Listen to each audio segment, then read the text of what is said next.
próximo de nós, nós precisamos de coragem.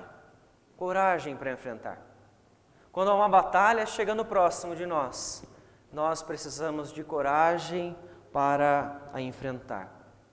Os jovens espartanos, eles eram assim. Eles eram preparados desde a sua infância para serem corajosos, para serem fortes, para serem destemidos ao ponto de quando uma batalha chegasse próximo deles, eles não desistissem, eles não se afastassem daquele momento. E o filme 300, talvez você já tenha o assistido. Este filme, então, ele retrata a história do rei Leônidas junto com os seus soldados, que quando são confrontados pelo rei Xerxes da Pérsia, que diz a eles para que eles se rendam diante daquele confronto, ele se recorda de todos os ensinamentos que ele recebeu quando ele era criança.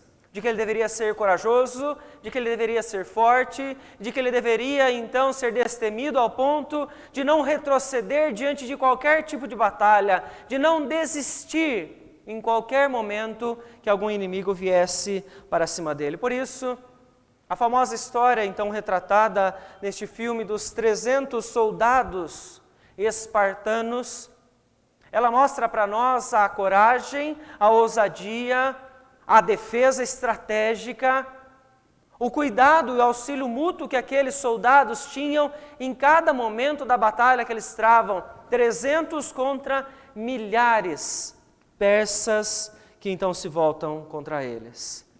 É apenas uma amostra na ficção de que aquelas pessoas elas tinham uma identidade e que essa identidade como espartanos, ela havia sido forjada neles desde a infância.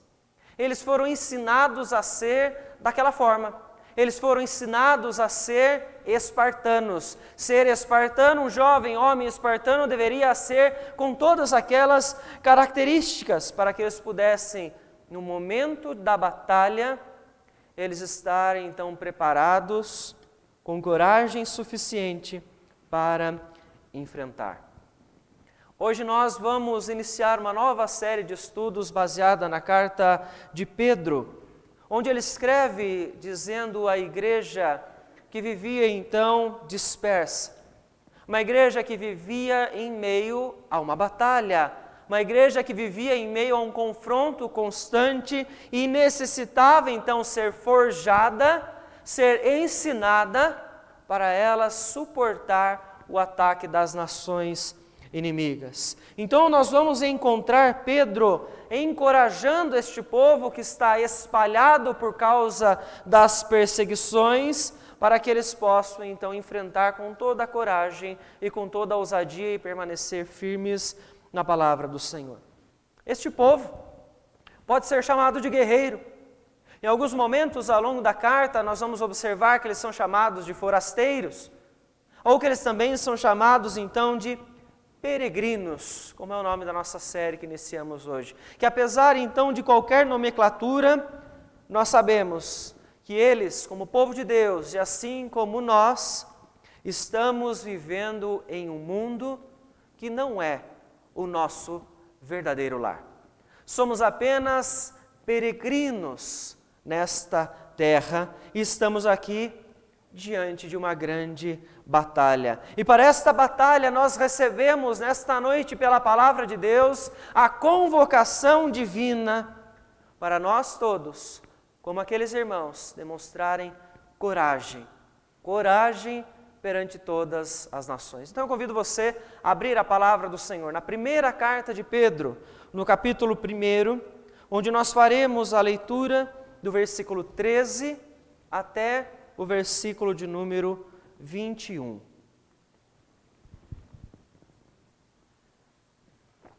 Primeira carta de Pedro, capítulo 1, do versículo 13 até o versículo de número 21. Que diz o seguinte, a palavra do Senhor.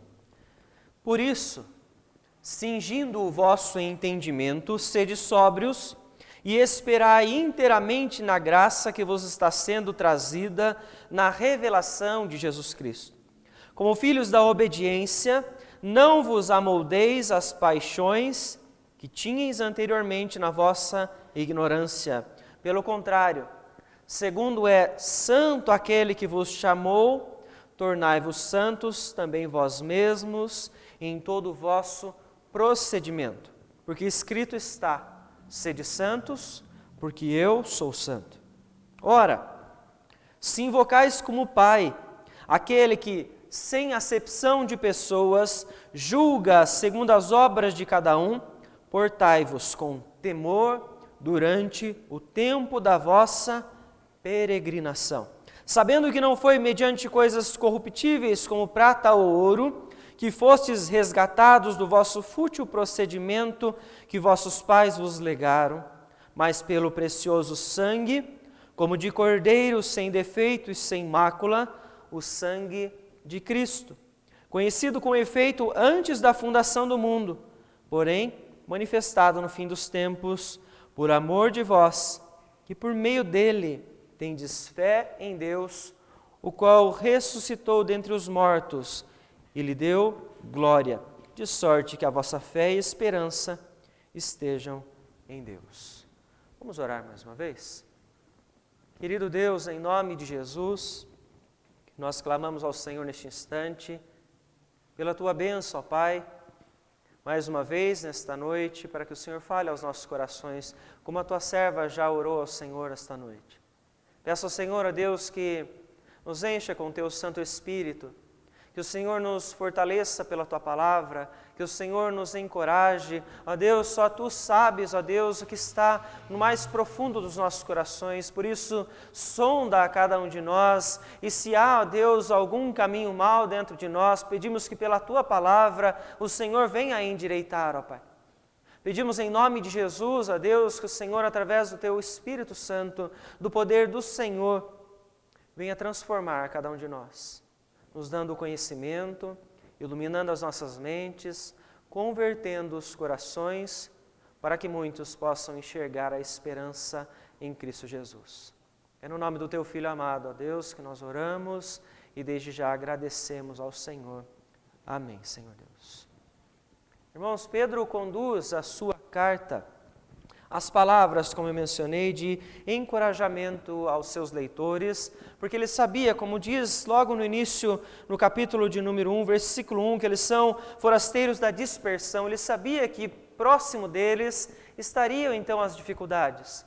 Eles foram dispersos já por causa da perseguição, perseguidos por causa do Evangelho, eles estão espalhados entre as demais nações, e Pedro escreve estas duas cartas para inicialmente encorajar estas pessoas, encorajar esta igreja que está no meio de outros povos, esta igreja que está em contato com pessoas que não creem em Deus, que está em contato com pessoas que perseguem aos servos de Deus, que vão ultrajar, que vão humilhar essas pessoas.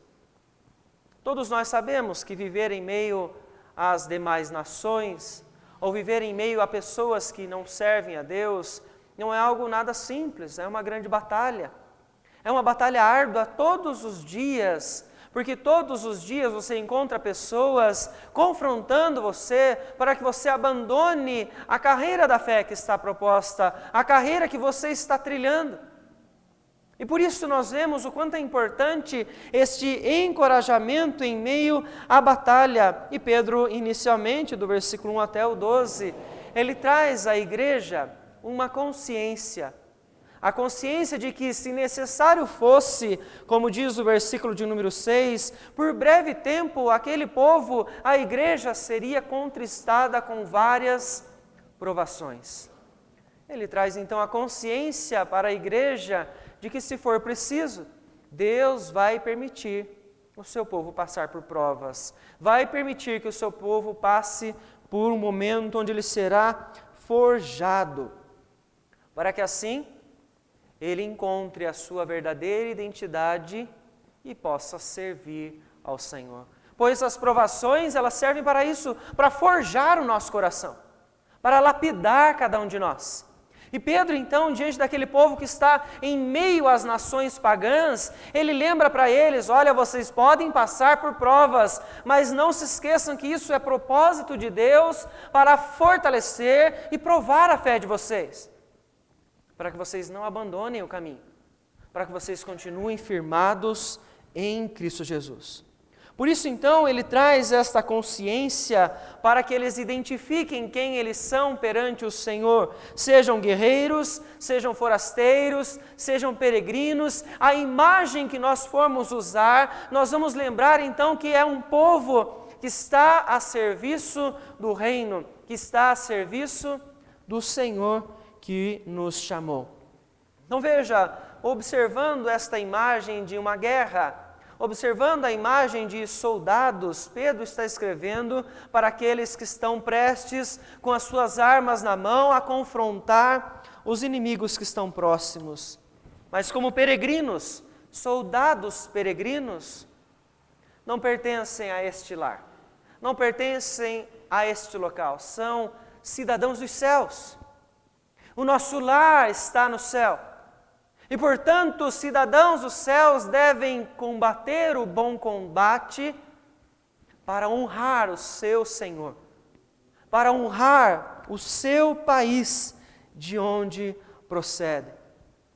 Porém, cidadãos dos céus são incapazes de vencer qualquer batalha se eles não compreendem a motivação que os mantém de pé todos os dias para poder batalhar. Além disso, eles carecem também de treinamento para que eles saibam de que lado da guerra eles estão e como eles vão proceder todos os dias. Por isso nós podemos dizer que Deus nos convoca para uma batalha entre as nações. E veja que o versículo de número 13, ele diz para nós, ele começa falando: por isso, cingindo o vosso entendimento, sede sóbrios e esperai inteiramente na graça que vos está sendo trazida na revelação de Cristo Jesus. Por isso, pelo que é que Pedro está dizendo neste momento? Ele está se referindo ao que ele falou nos versículos anteriores, 11 e 12, onde ele dizia então à igreja que estava dispersa, que os profetas já haviam ministrado a mensagem que eles agora ouviam. Porém, os profetas ministravam uma mensagem a qual eles não tinham toda a clareza de quando e como aquilo iria acontecer. A mensagem sobre o Messias, essa mensagem que você encontra em todas as páginas de todas as histórias do Antigo Testamento. Porém, ele diz então que, diferente dos profetas e até mesmo dos anjos, como ele diz no versículo de número 12, que desejavam entender esta mensagem, esse mistério de Deus, e não podiam, a igreja, esta possui um privilégio. A igreja que estava dispersa, a igreja que vive a partir do Novo Testamento, ela tem um privilégio porque ela entende. Que mistério é esse?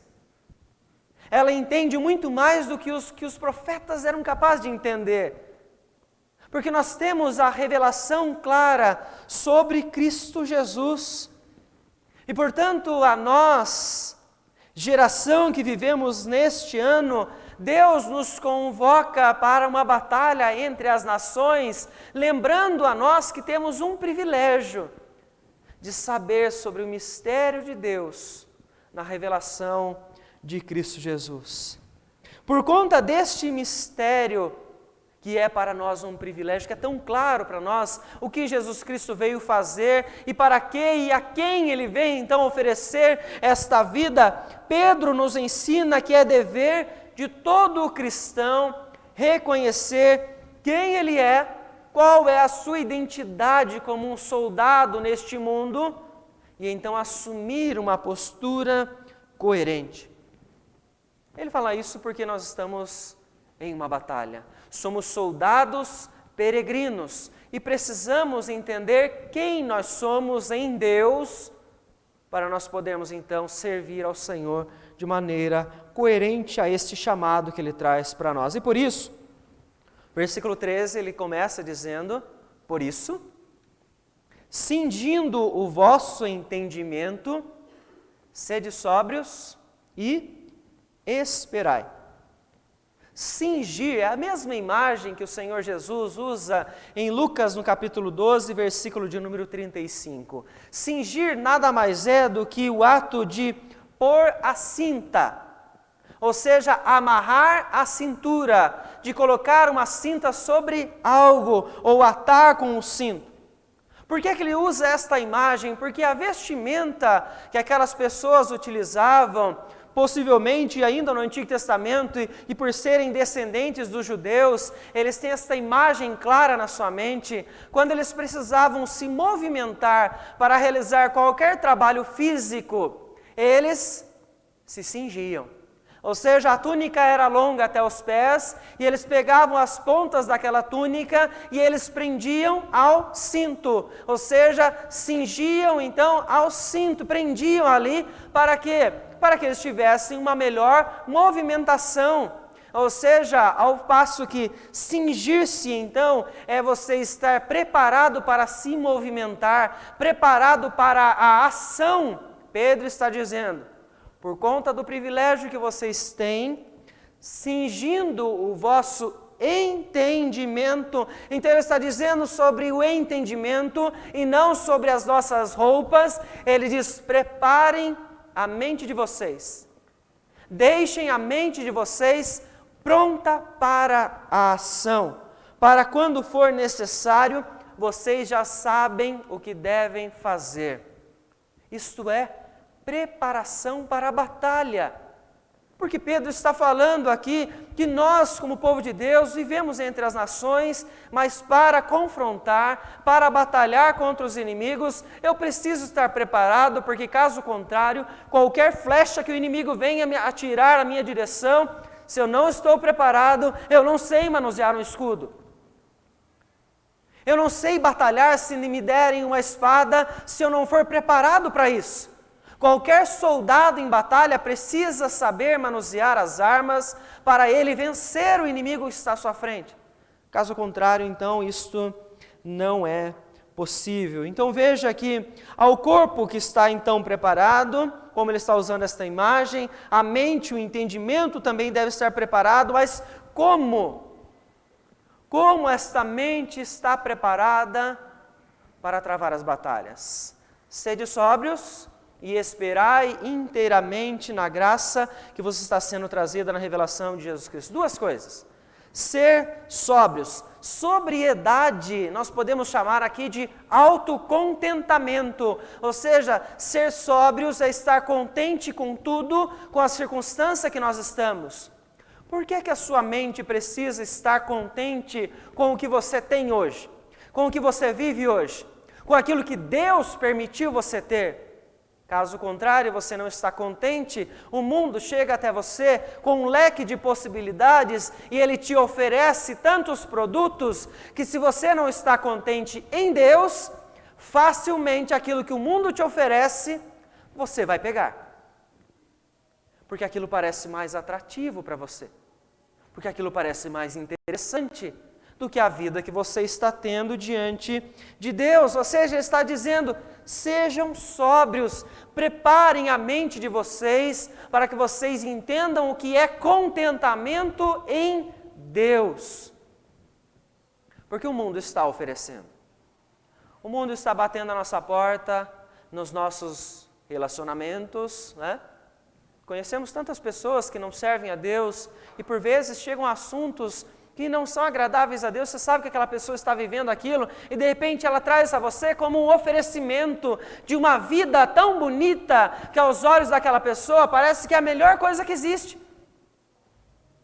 Ou até mesmo num passo da sua mão, você pega o seu celular, você tem ali um leque de possibilidades sendo ofertado a você, de ideias, de ações que às vezes ninguém está sabendo, mas você está, porque você está vendo, você está lendo. Se você não está contente, você olha aquilo e você diz, isso é melhor para mim. É melhor do que o próprio Deus ou daquilo que Deus me oferece. Contentamento. Sejam sóbrios, preparem a mente de vocês para vocês estarem sóbrios. Mas não é só apenas sobre sobriedade que Pedro está falando. Ele está falando sobre espera. Esperai inteiramente na graça que vos está sendo trazida. Espera. Preparem a mente de vocês para aprender a esperar. Como é difícil aprender a esperar. Quem aqui já passou por uma crise de ansiedade sabe o que é dificuldade em esperar. Quem aqui é ansioso sabe o quanto que é difícil esperar chegar o momento. Quanto é difícil você que faz uma compra pela internet, você esperar chegar, algo que você quer tanto. Esperar por o nosso tempo da urgência é dificílimo. E Pedro está nos lembrando o quanto isso é importante, porque se eu não sei esperar coisas pequenas e cotidianas, quanto mais eu vou ser capaz de esperar inteiramente na graça o retorno de Cristo, na revelação dele. Porque ele se revela em dois momentos, mas culminando em um apenas. Né? Ele se revela então quando ele encarna, ele se revela quando ele retorna, mas ambos com o mesmo propósito de revelar o mistério de Deus.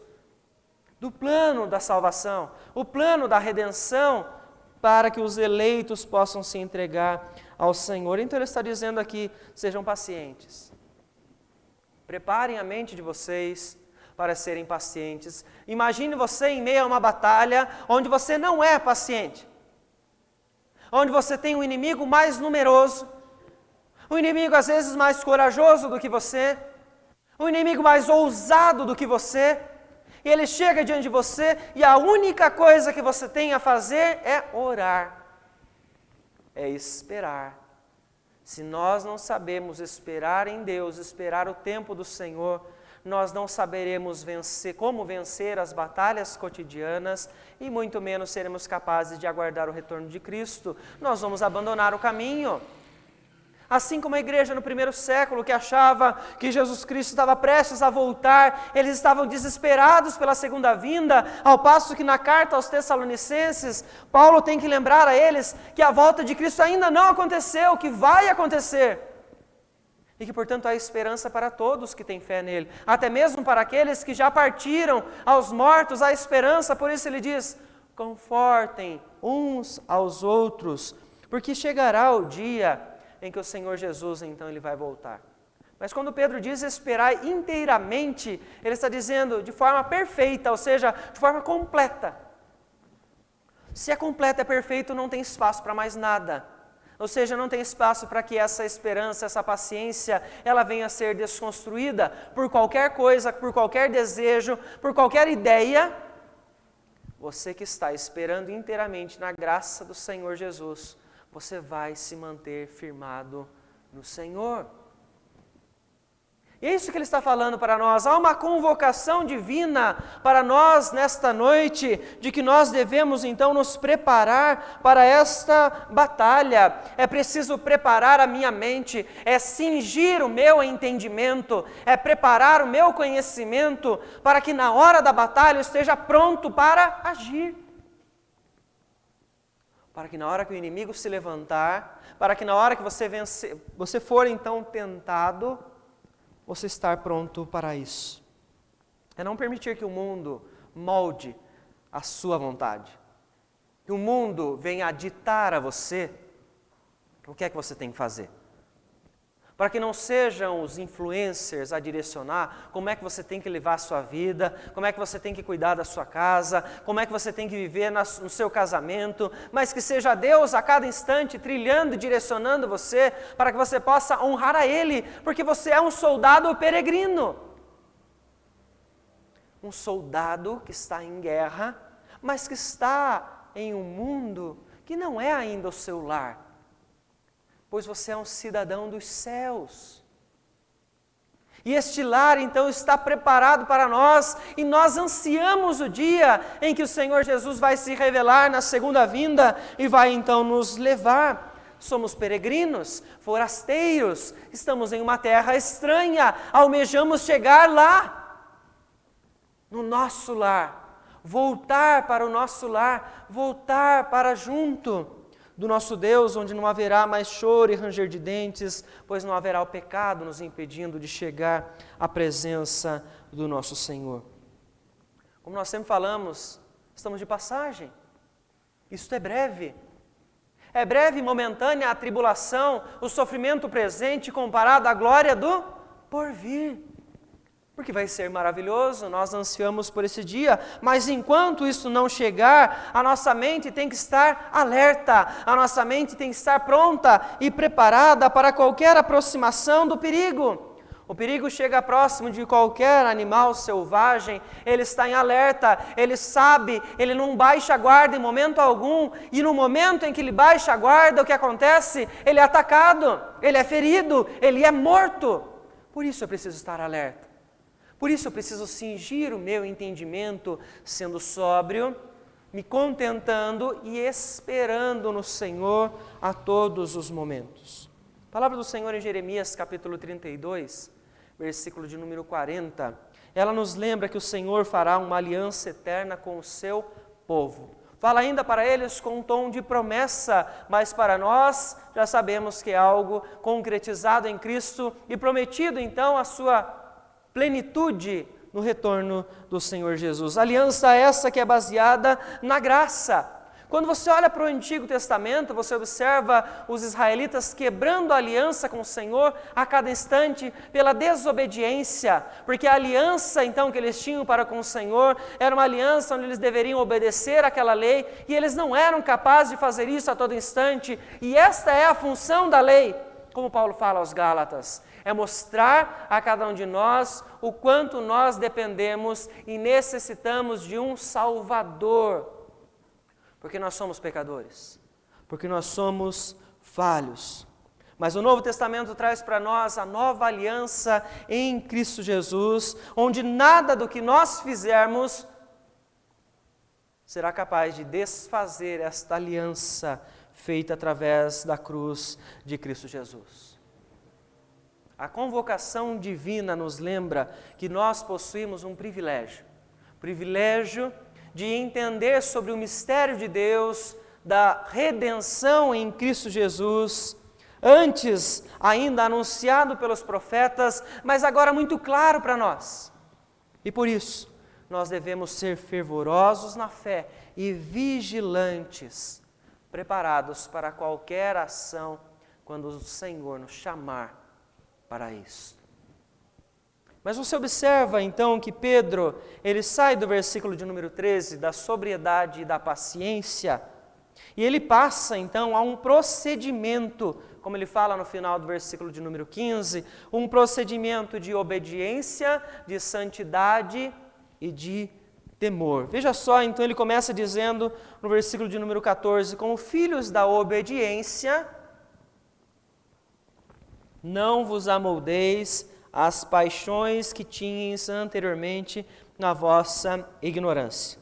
Ele nos lembra aqui que antes então de nós sermos filhos de Deus, antes de nós estarmos na aliança eterna por meio de Cristo Jesus, nós vivíamos longe do Senhor, satisfazendo a cada instante as paixões carnais, os maus desejos, ou seja, tudo aquilo que chegava no nosso coração, nós fazíamos independente se aquilo era agradável a Deus ou não, porque nós não queríamos agradar ao Senhor.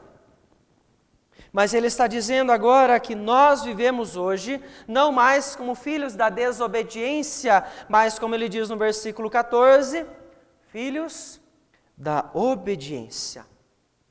Atentando a cada um de nós que a convocação divina nos leva a um procedimento coerente para nós podermos agradar a nosso Deus, porque o Senhor nos convoca para uma batalha, então, entre as nações, onde nós não nos preparamos apenas para a ação, mas também nós cuidamos do nosso proceder. Porque ao passo que você afirma que você tem fé no Senhor Jesus, você precisa compreender um detalhe que Pedro reforça para aquela igreja. E veja, era uma igreja que estava espalhada e que estava sendo perseguida. Ele lembra então que se você diz que você crê em Cristo Jesus, você tem uma responsabilidade. A responsabilidade de viver em santidade. O O autor aos Hebreus, ele nos lembra então que sem a santificação nós jamais poderemos ver a Deus. Então o cristão que deseja manter um relacionamento com o Senhor, que deseja servir ao Senhor, ele não pode viver fora da santidade, ele não pode viver conforme os desejos da sua carne, das suas paixões, nas quais ele vivia antes. É nova vida, é novo momento. Então veja que Pedro está trazendo neste momento sobre a obediência, o proceder de viver em obediência ao Senhor. E obediência nada mais é do que demonstração de gratidão. Deus te salvou por meio do sacrifício de Cristo e você em gratidão se esforça para obedecer. Se esforça para viver em santidade, porque a santificação não é apenas um papel de Deus pelo seu Espírito em nós, pois também o é pela palavra, que santifica cada um de nós. Mas é responsabilidade nossa, é desejo de Deus a nossa santificação, como Paulo fala na sua carta aos Colossenses. Então veja, nós éramos filhos da desobediência, vivíamos segundo o príncipe deste mundo, mas agora por meio de Cristo, da fé que nós temos nele, somos agora filhos de Deus, filhos da obediência. É interessante esta palavra, então, que ele fala não só sobre obediência, mas também de santidade. Muitas pessoas confundem o que é ser santo. Ser santo não é ser perfeito, no sentido como muitas religiões colocam por aí. Fulano de tal, ele é santo, ou o mundo às vezes traz, né? As pessoas que não leem a palavra de Deus, elas acabam concluindo isso. Ele é santo porque ele não faz nada de errado, não é? As pessoas trazem esta conotação, mas a palavra não diz isso. Ela diz então que aquele que é santo é aquele que foi separado por Deus e para viver para Deus. Então, se você diz que você tem fé em Deus, se você tem fé em Cristo Jesus, você é santo. Você foi separado e por isso você tem condições de obedecer e de viver em santidade para o Senhor. Veja que interessante que ele traz para nós, versículo de número 16, porque escrito está, sede santos, porque eu sou santo. Então, ao passo que ele fala da nossa santidade de forma negativa, dizendo não deixem se amoldar novamente pelas paixões anteriores, ele traz algo positivo. Na sua santificação, sejam santos, porque o Senhor é santo. Veja só que a fonte do nosso entendimento sobre o que é santidade não é o que é subjetivo para você. Não é o que você acha ou o que eu acho. Porque nós não estamos aqui para falar de nós. Nós estamos aqui para falar da palavra de Deus. E o versículo 16, ele reforça isso quando ele diz, porque escrito está. Ou seja, a própria explicação de Pedro para a igreja é que está escrito que Deus é santo e por isso a nossa ordem é de viver também em santidade. Então não somos nós que estamos dando esse direcionamento, mas é o nosso Deus que está trazendo para nós aqui o próprio modelo, o padrão de santidade. Não é aquilo que as pessoas estão dizendo por aí. Não é aquilo que a internet está determinando o que é ser santo. Mas é aquilo que Deus está nos ensinando. Modelo de santidade é o próprio Deus. E é olhando para Ele que nós então buscamos viver de maneira que o agrada. Eu digo isso porque muitas pessoas estão vivendo as suas vidas achando que não existe padrão. Vamos determinar o que é melhor para nós hoje. Vamos ver o que está na moda. Vamos ver o que todo mundo está fazendo. Como se não houvesse um padrão correto. Um padrão moral. Pois existe. E não sou eu quem digo qual é a palavra de Deus. Este padrão é a própria santidade do Senhor. E Deus, Ele é santo e perfeito, e por isso todas as suas características, elas vêm com toda a perfeição, e Ele não pode falhar por isso. E nós precisamos olhar para essa perfeição e santidade do Senhor, para nós podermos então o agradar. A minha pergunta para você então é, se o seu padrão, o padrão que direciona a sua mente hoje, ele é baseado naquilo que Deus determinou, porque está escrito, ou se o padrão que você leva para direcionar a sua história, você retira daquilo que os homens estão inventando. Você faz para agradar aos homens. como você está vivendo hoje.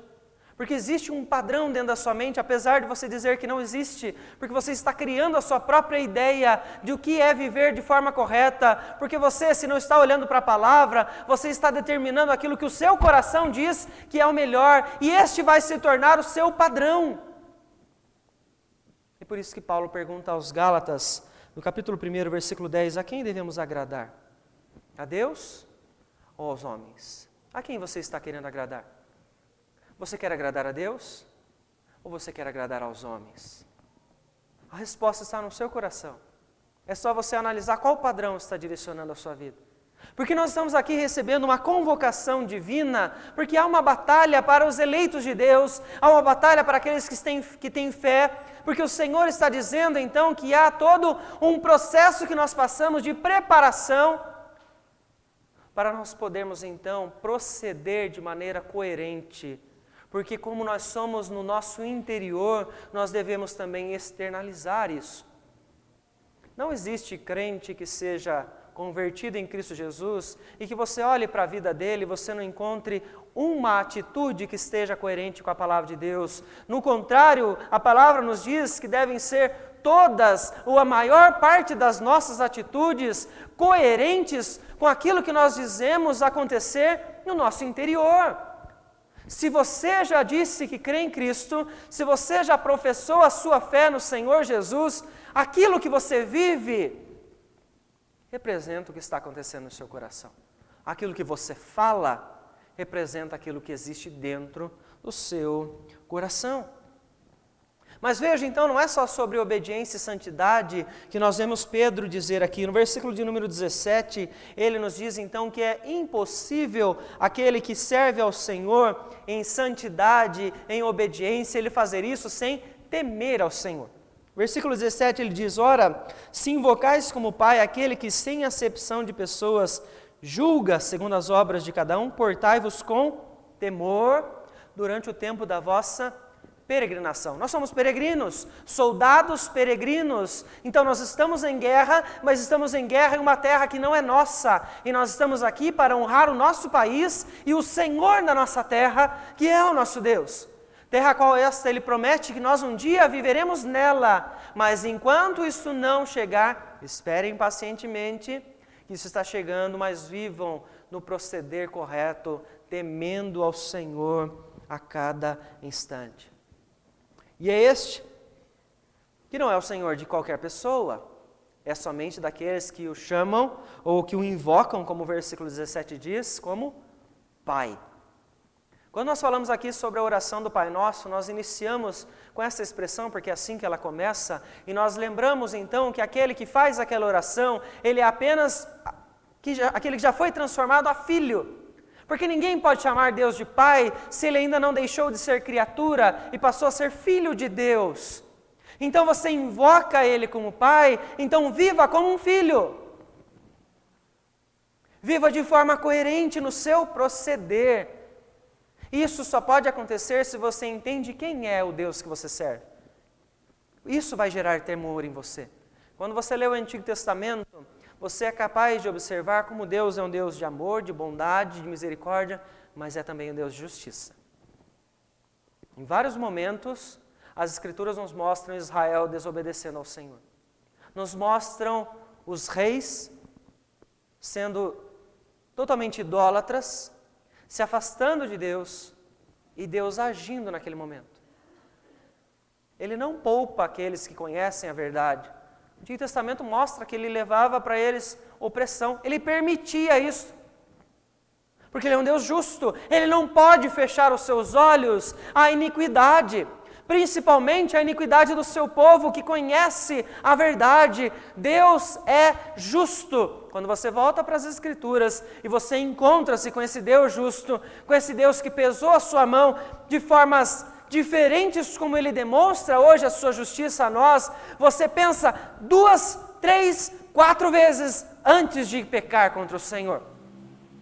Porque você teme a este Deus que te convocou para esta batalha. Porque você sabe quem é o Deus que você serve. Até mesmo se ele não fizer descer fogo do céu sobre o holocausto, permitindo que os Elias dessa geração matem os profetas de Baal, ele faz como fez com Davi, que pecou com Batseba, achando que ninguém sabia o que estava acontecendo, e o interior de Davi estava apodrecendo por causa do pecado. Pesar da mão de Deus, justiça. Pedro vem lembrar a nós que o nosso proceder deve ser coerente àquele que nós servimos. Deve ser em obediência, santidade, mas para isso é preciso, portanto, temor. Êxodo capítulo 34, versículo de número 7, afirma sobre esta justiça do Senhor, quando ele diz que Deus perdoa a iniquidade, perdoa a transgressão e o pecado, porém, ele não inocenta o culpado. Ele perdoa. Mas o perdão de Deus não torna aquela pessoa que cometeu o erro inocente, porque ela não é inocente. Ela é culpada. Mas diante da sua culpa, Deus, em sua graça e misericórdia, pelo arrependimento daquele erro, Ele a perdoa. Mas ela continua sendo culpada. Veja como muda o nosso ponto de vista quando nós muitas vezes falamos que recebemos o perdão de Deus e que Deus lança assim no mais profundo abismo os nossos erros, mas nós não podemos esquecer que nós erramos. Em algum instante nós desobedecemos a Deus, que nós não tememos o poder do nosso Senhor e que nós nos afastamos dele, fazendo aquilo que o nosso coração, então, ele se agrada. É necessário, irmãos, nós vivermos em temor ao nosso Senhor, vivermos de maneira coerente a esse Deus que está nos convocando para esta batalha. Onde ele diz que nós precisamos então nos preparar a nossa mente, deixar ela pronta para a ação, mas que também o nosso proceder, ele deve ser coerente com tudo aquilo que ele nos diz através da sua palavra. Veja, portanto, irmãos, que Pedro está nos mostrando como nós vamos enfrentar esta batalha contra as nações que nós enfrentamos todos os dias.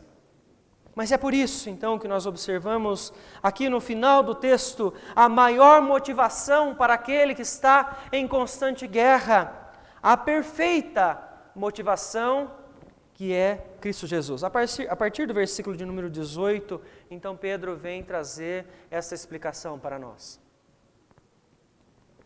Ele então diz: sabendo que não foi mediante coisas corruptíveis como prata ou ouro que fostes resgatados do vosso fútil procedimento, que vossos pais vos legaram, mas pelo precioso sangue como de cordeiro sem defeito e sem mácula, o sangue de Cristo, conhecido com efeito antes da fundação do mundo, porém manifestado no fim dos tempos por amor de vós, que por meio dele tendes fé em Deus. Ele nos lembra, portanto, que a perfeita motivação é o próprio Cristo, porque eu e você não fomos resgatados por qualquer coisa, por prata ou por ouro, como ele diz, coisas perecíveis, coisas corruptíveis.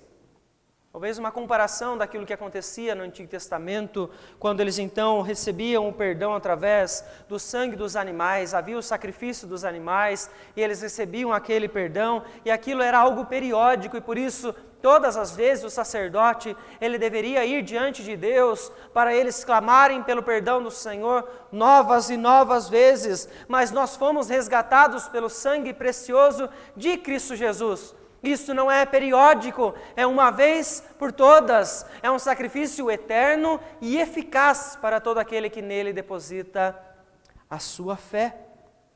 Um cordeiro, sem defeito algum, que foi morto no lugar dos eleitos, para que os eleitos possam receber a remissão dos pecados, possam encontrar a salvação. É aquele que está registrado então no livro de Apocalipse, como nós já mencionamos aqui, como o digno de então tomar o livro nas mãos e abrir os selos, porque com o seu próprio sangue ele comprou para Deus os que procedem de toda tribo, língua e nação. Jesus não morreu na cruz por um acidente. A palavra do Senhor no Evangelho de João nos mostra que Ele fez aquilo de maneira voluntária. E como Pedro nos diz, este plano redentor do Senhor, Ele já estava, portanto, determinado desde antes da fundação do mundo.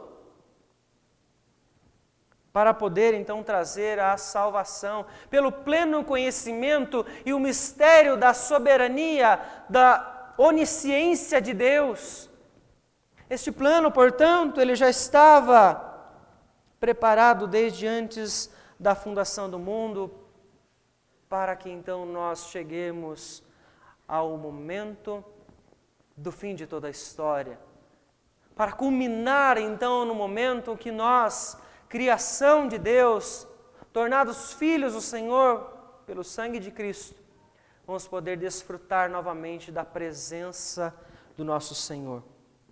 Veja então que este ato, como ele diz no versículo 20, foi realizado por amor de vós. Vós são os eleitos, vós é a igreja. Este sacrifício de Cristo foi realizado por amor do povo de Deus, daqueles a quem o Senhor iria entregar nas mãos de Cristo Jesus. É através então deste sacrifício realizado para aqueles que ainda eram pecadores, que não mereciam, que o Senhor Jesus morreu para poder trazer a eles a salvação. Como ele finaliza no versículo de número 21, para que pela fé eles tenham esperança em Deus. Porque assim é permitido a nós batalharmos em meio à convocação que o Senhor traz em todos os nossos dias. Porque quando uma batalha se aproxima, você precisa de coragem para enfrentar. Se você não tem coragem, é porque você não está preparado para enfrentar aquela batalha naquele instante. Assim como nós observamos no filme 300, onde os espartanos eram preparados para a batalha, encorajados a estarem firmes perante qualquer inimigo, assim somos nós. Devemos usar esta imagem para lembrar que a necessidade da preparação, ela existe. Se você não está preparado para a batalha, você não suporta a luta. A convocação divina aconteceu a nós nesta noite através da palavra do Senhor. Nós que somos soldados peregrinos, que estamos vivendo neste local, onde ainda não é o nosso lar, onde nós ansiamos para a chegada do dia em que o nosso Senhor nos conduzirá para a eternidade no nosso lar. Como cidadãos dos céus, e nós que temos fé em Cristo Jesus somos, devemos manter a esperança do retorno de Cristo Jesus viva em nossos corações. Por isso, não deixe apagar esta viva esperança, mas somente deposite cada vez mais a sua esperança em Cristo Jesus. Cinja o seu entendimento, prepare a sua mente, tornando-se sóbrio, ou seja, contente com o que você tem e aprendendo a esperar. Prepare a sua mente, porque na hora que a batalha vier, você precisa estar pronto para agir. E proceda como um filho de Deus, como você é, em temor, santidade e obediência.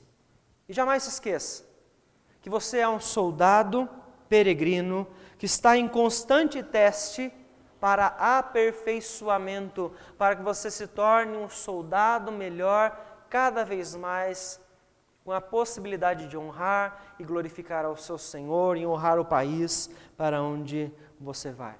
Porque estamos sendo conduzidos a cada prova ao aperfeiçoamento para a grande vitória final, já garantida pelo nosso Senhor Jesus Cristo, garantida pela eterna aliança da graça. Que o Senhor nos abençoe, para que diante desta convocação que nós recebemos, eu e você estejamos sempre preparados, corajosos e dispostos a honrar o nosso Senhor. Quero convidar os irmãos